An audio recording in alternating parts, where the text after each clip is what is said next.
સુરતમાં ભારે વરસાદ બાદ સર્જાયેલી સ્થિતિને લઈને આમ આદમી પાર્ટીએ પ્રેસ કોન્ફરન્સ યોજી ભાજપ સરકાર પર આકરા પ્રહારો કર્યા હતા। પ્રદેશ સંગઠન મહામંત્રી મનોજ સોરઠિયાએ આક્ષેપ કર્યો કે છેલ્લા 3 વર્ષથી શહેરની સ્ટ્રોમ ડ્રેનેજ લાઇનોની યોગ્ય સફાઈ કરવામાં આવી નથી અને જેના કારણે વરસાદી પાણીનો નિકાલ અટકી ગયો છે। શહેરમાં ગંભીર પૂર જેવી સ્થિતિ સર્જાઈ છે। સોરઠિયાએ વધુમાં કહ્યું કે વર્ષ 2006ના પૂર બાદ વિવિધ સમિતિઓ અને સંસ્થાઓએ ડ્રેનેજ, ખાડીઓના વિકાસ, તળાવોનું સંવર્ધન અને સિટી પ્લાનિંગ અંગે અનેક ભલામણો કરી હતી, પરંતુ છેલ્લા 20 વર્ષમાં ભાજપ સરકારે તેનો અમલ કર્યો નથી। આપના નેતાઓએ એવો પણ દાવો કર્યો કે સુરતમાં થયેલું નુકસાન કુદરતી આફત નહીં પરંતુ સરકારની બેદરકારીનું પરિણામ છે। તેમણે ઓક્ટ્રોય બાદ સુરતને મળવાપાત્ર ગ્રાન્ટમાં અન્યાય થયો હોવાનો પણ આરોપ લગાવ્યો છે અને શહેરના વિકાસ માટે પૂરતી નાણાકીય ફાળવણી ન મળ્યાનો મુદ્દો ઉઠાવ્યો હતો।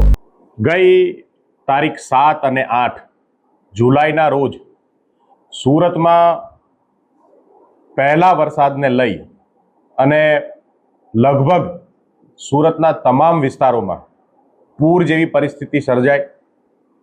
લોકોના ઘરોમાં, દુકાનોમાં, બેઝમેન્ટમાં વરસાદના પાણી ભરાયા અને આજે પણ 4 દિવસ પછી પણ એ પાણી કેટલાક વિસ્તારોમાં હજી ભરાયેલા છે। આમ તો સુરતમાં લગભગ દર વર્ષે નાના મોટા પૂરો આવે છે, નાની મોટી વિપદાઓ આવે છે।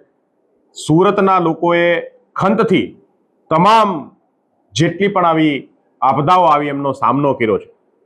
સુરતના લોકોએ હસતા મોઢે તમામ વખત આવી તમામ પ્રકારના અવરોધોનો સામનો કર્યો છે, પણ આ વખતની પરિસ્થિતિ કંઈક અલગ છે।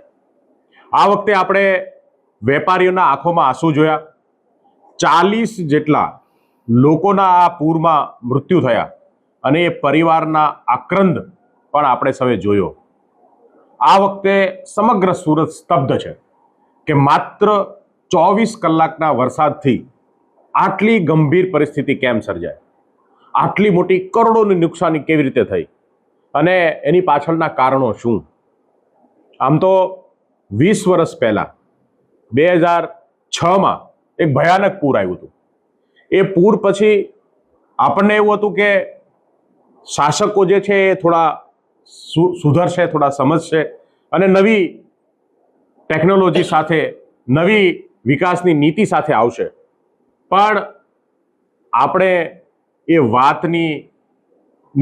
વાતને ધ્યાન આપવું જોઈએ કે 2006માં જ્યારે સુરતમાં પૂર આવ્યું હતું ત્યારે એ પૂર સુરતમાં પડેલા વરસાદને લીધે નહોતું આવ્યું। એ પૂર ઉકાઈમાંથી છોડવામાં આવેલા પાણીને લીધે સુરતના શહેરના વિસ્તારોમાં પાણી ભરાયા હતા અને એના લીધે લગભગ સુરત 2006માં ભયંકર રીતે ડૂબ્યું હતું। વિચાર કરો કે આ વખતે સુરતમાં વરસાદ પણ હોય અને ઉપરથી પાણી પણ છોડવામાં આવે તો કેવી સ્થિતિ થાય। એ સ્થિતિની કલ્પના પણ ના કરી શકીએ એવી સ્થિતિ સુરતની થાય। તો આ 20 વર્ષના, આટલા વર્ષના શાસન પછી ભાજપના લોકો કેમ કશું શીખ્યા નહીં। 2006માં પૂર વખતે ઘણી બધી સમિતિઓ બની હતી, ઘણી બધી સંસ્થાઓએ પણ સર્વે કર્યા। સરકારના ફ્લડ ડિપાર્ટમેન્ટની એક સમિતિ હતી, એમનો એક રિપોર્ટ સબમિટ કરવામાં આવ્યો। IIM અમદાવાદ દ્વારા એક સર્વે થયો, વર્લ્ડ બેંક દ્વારા પણ સર્વે થયો અને કેટલાક સૂચનો સુરત મહાનગરપાલિકાના પ્રશાસનને કરવામાં આવ્યા। લગભગ તમામ કમિટીઓના સૂચનો સમાન હતા કે સુરતમાં પૂરની સ્થિતિને નિવારવી હોય તો કેટલીક ચોક્કસ બાબત ઉપર કામ કરવું જોઈએ। Bureau report S9 news Surat. અમારી તમામ માહિતીથી અપડેટ રહેવા માટે જોડાયેલા રહો S9 ન્યૂઝ સાથે।